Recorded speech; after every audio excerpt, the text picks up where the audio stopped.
starters and 4 pitchers. The 0-1. Hard hit up the middle by Sales. Past the second baseman. Hage is wheeling. Going home. The throw cut off. And Hage scores. Hilltoppers lead 3-0 on the sharp single by Sales. Feisty, the 2-2.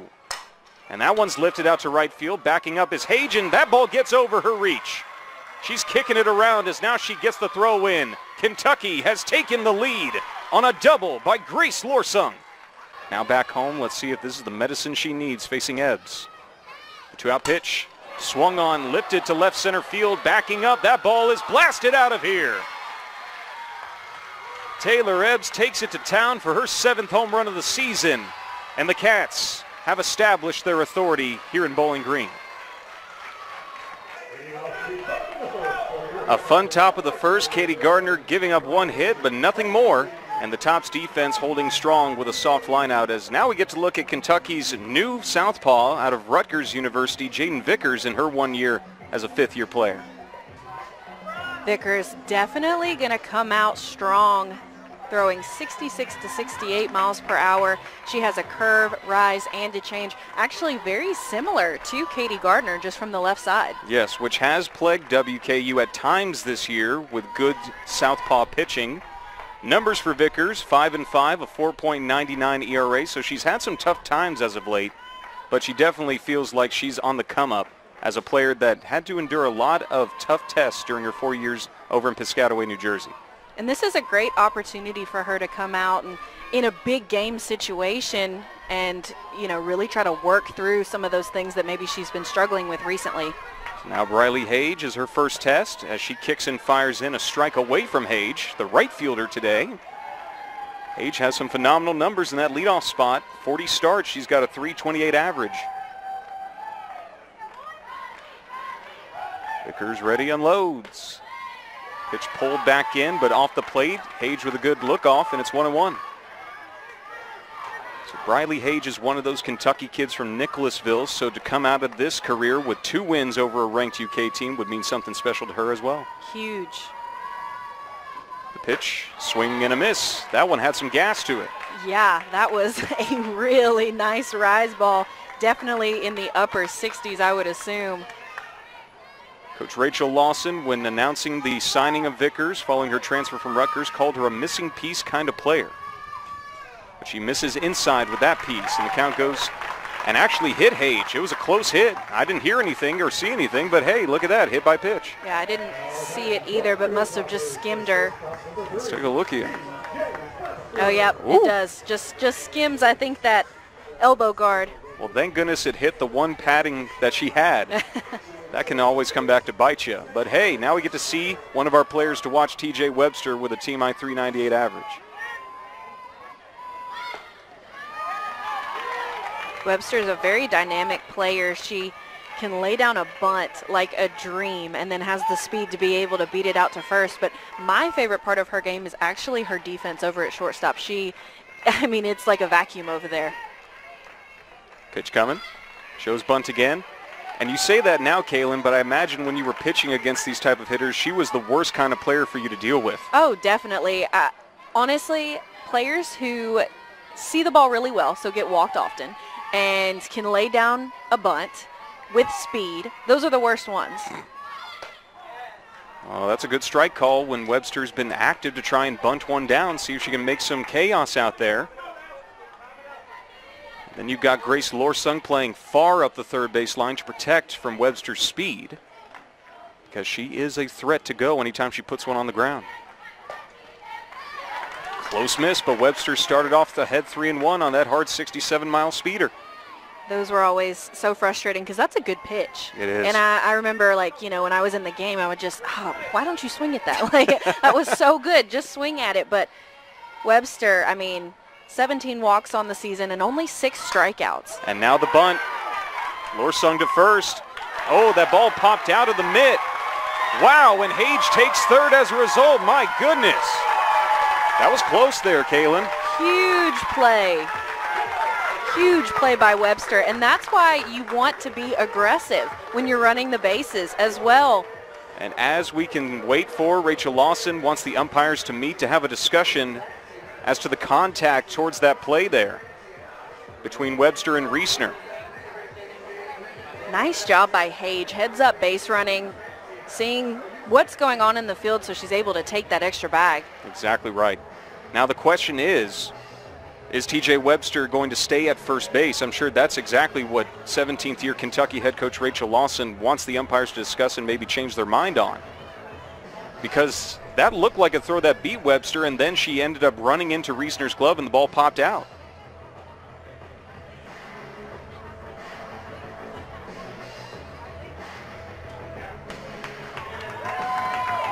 Let's take a look again. Webster, as always, a speedster out of the box.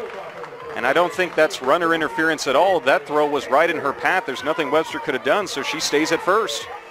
Yep, I think that's the right call. And in this situation, that is hard. Kentucky used to having the replay option. Doesn't have that here. Right.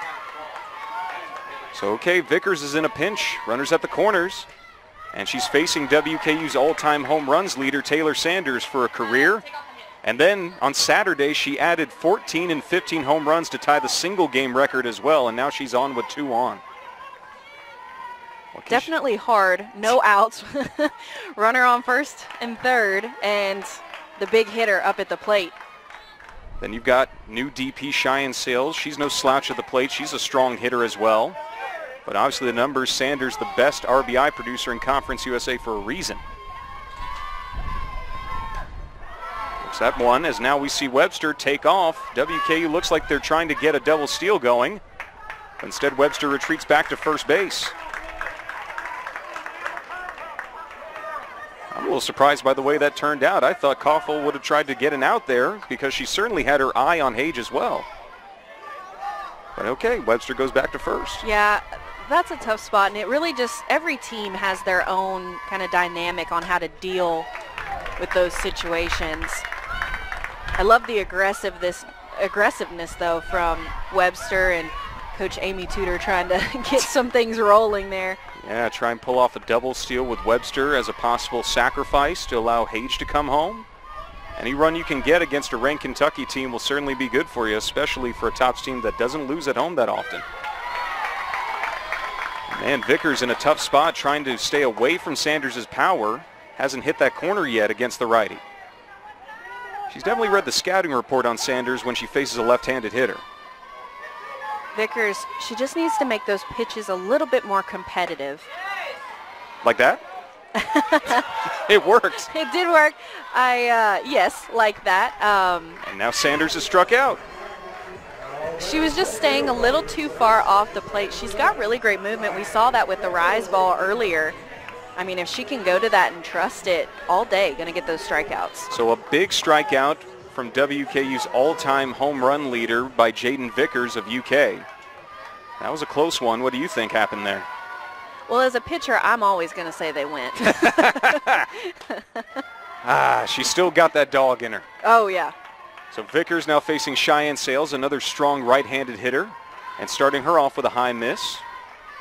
Sales is not the same home run hitter that Taylor Sanders is, but she's got some pop there at the plate, and she's batting .327. Still only 1 out, bottom of the first, no score. And she fouls that pitch back. Count goes even. What a story for Cheyenne Sales. First year as a member of the Hilltoppers, joining them from a soon-to-be new Conference USA foe in Kennesaw State and missing all of last season with a knee injury. She's bounced back in a big way. And that's huge. Coming back from an injury is not only physically difficult, it's also mentally difficult. You don't know if you're going to come back and be the same player that you were. You've got to, work through the treatments and the physical therapy and then, getting back in the cages, facing live at bats again. It's nothing, to sneeze about. Definitely not. I mean, I sometimes wake up in bed and I feel like I've twisted my back out. So that tells you how seriously these athletes have to go to be ready. It's tough as Sales tries to bunt one down, but instead bunts it backwards to put her in a strike 2 count. You saw Ebbs up at the plate earlier wearing that shoulder pad. I mean, there are so many things that these athletes go through to just be able to play the game. My sophomore season, I pitched the entire year in a back brace because I had thrown my back out. So, I mean, there's just so many different things that these athletes have to go through to be able to play the game. Close one. Good eye there by Sales. She's got the count full, and just like that, This is a big pitch for Vickers. One bad pitch, she could load the bases or give up a RBI hit. But one good pitch, and she could get that second out and leave those runners stranded at the corners with only one more out to go.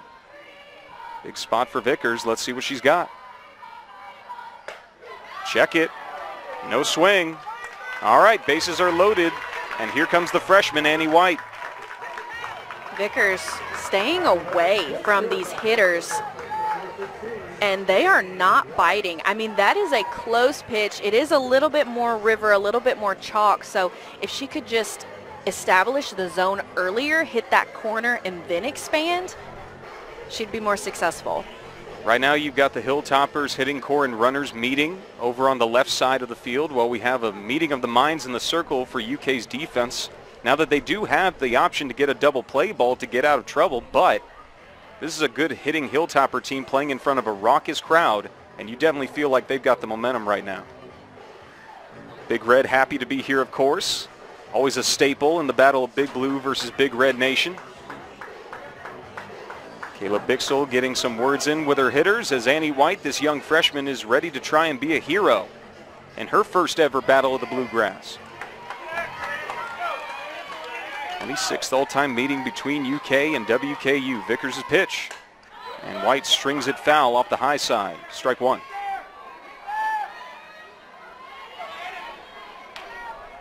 Annie White's numbers, this freshman can hit. .351 batting average through 19 starts. Moved to that first base starting role after the struggles by Jessica Bush, and Annie White has taken it under her own. She rips another foul ball to the right side, and she's down 0-2 here. Suddenly Vickers has the option. So can the freshman from Paducah, Kentucky take down Vickers, the fifth-year left-handed southpaw from Crystal River, Florida, by way of Rutgers? She's dealt with her fair share of adversity. That's why Kentucky brought her in as a fifth year. The 0-2. Another foul ball off to the right side. We've seen 3 straight foul balls to that right side, Kaylin. So what are you seeing out there between White and Vickers? We've seen Vickers' game plan already. She's staying away from these hitters, and she's got upspin, so she's throwing that rise ball, which makes sense. Honestly. Trying to induce a pop-up, I guess. Yeah. But, I mean, right here, you really want to get the strikeout. Instead, she gets a ground ball up the middle, and White delivers. Hage is in. Webster to third. Line is moving, and Western Kentucky strikes first blood.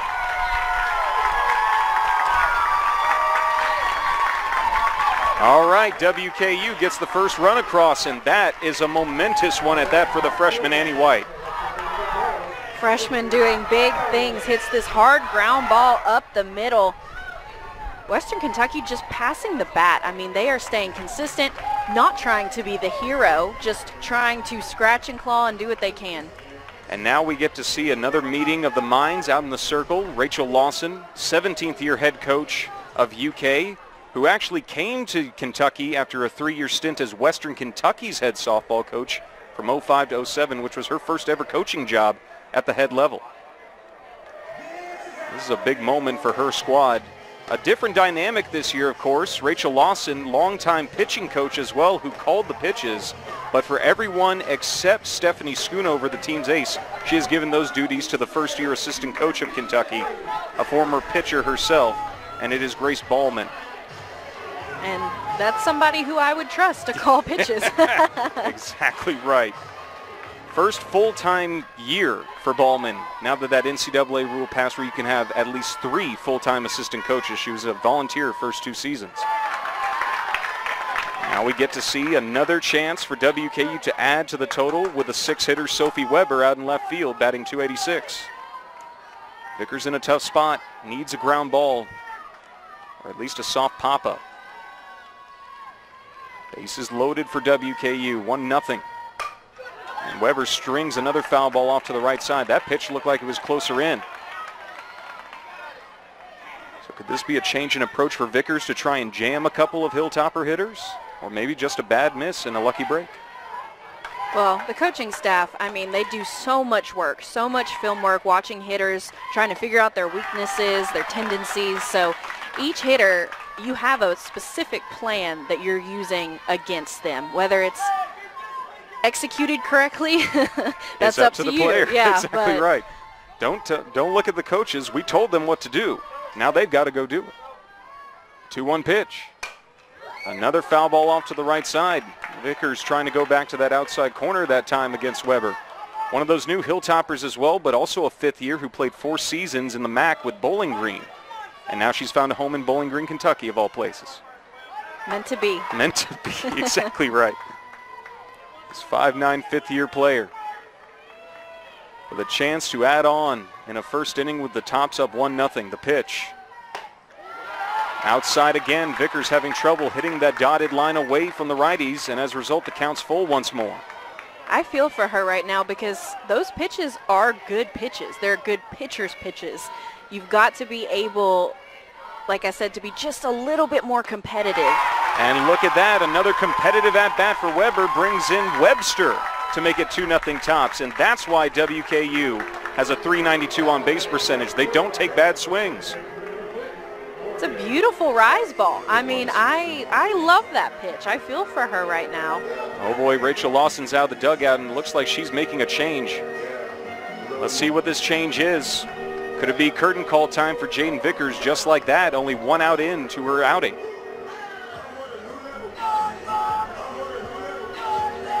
But like you said, Kaylin, you just feel for Vickers out there. She threw some very competitive pitches, but in the end, WKU and their veteran players are smart enough to hold off. And look at that. The ace is being brought in as we take a break and get you more on Stephanie Schoonover after this break. This is a 2-0 WKU lead against Kentucky.